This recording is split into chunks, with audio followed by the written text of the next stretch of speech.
Okay, let's explain this for you also as to why we're seeing Congress coming out and speaking in favor of Vijay. Rahul Gandhi has done it. You had several Congress MPs from Tamil Nadu also doing it. First, of course, the obvious one that it suits the anti-BJP narrative. Here you've got clearly an attempt and a position for the Congress and Rahul Gandhi to say this is a central agency hounding Vijay and not allowing Jananayagan to release.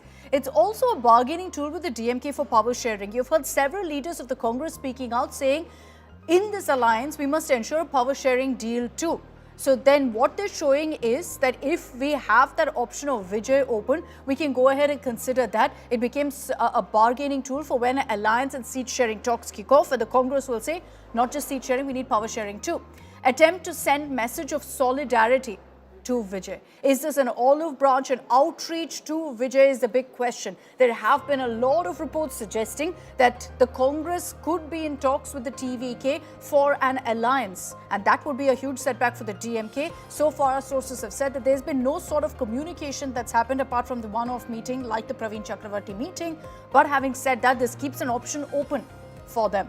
Let's talk about the other factor here. We've been referring to Vijay as an X factor. Here's why. Because even the AIADMK seems to be kind of figuring out whether they should be reaching out to Vijay or not. They say we're open to an alliance. But there are pros and cons to this. It's a catch-22 situation of sorts for the AIADMK. The pro is that they can consolidate the anti-DMK vote, make it DMK versus the rest, which makes it a very, very strong footing that they kick off the election season on. The problem, however, is that Vijay doesn't really bring any sort of vote bank onto the table. There's no caste vote, region vote, none of that Vijay really brings on.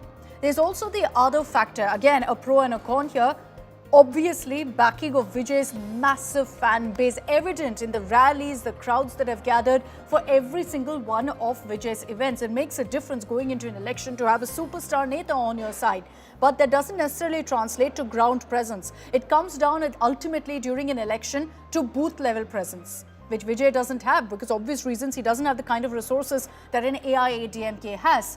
But also considering that he is such a big star, so famous in Tamil Nadu, he becomes essentially a poster boy for the alliance, a campaign face for the alliance, a big crowd puller. The challenge, however, is that Vijay, the TVK, have maintained very, very clearly that anyone who joins hands with them, they must be okay with him being projected as the CM face. And that's obviously something that's non-negotiable for the AIADMK. They're not going to allow Vijay to be the CM face. The AIADMK will maintain that Edappadi Palaniswami is the CM face. So that is essentially why there's been no movement really on any sort of alliance tie-up between Vijay and the AIADMK. Vijay, curiously, in every single rally, has in fact lashed out to the DMK, the BJP, but barely ever takes on the AIADMK, and that only further fuels all of this speculation.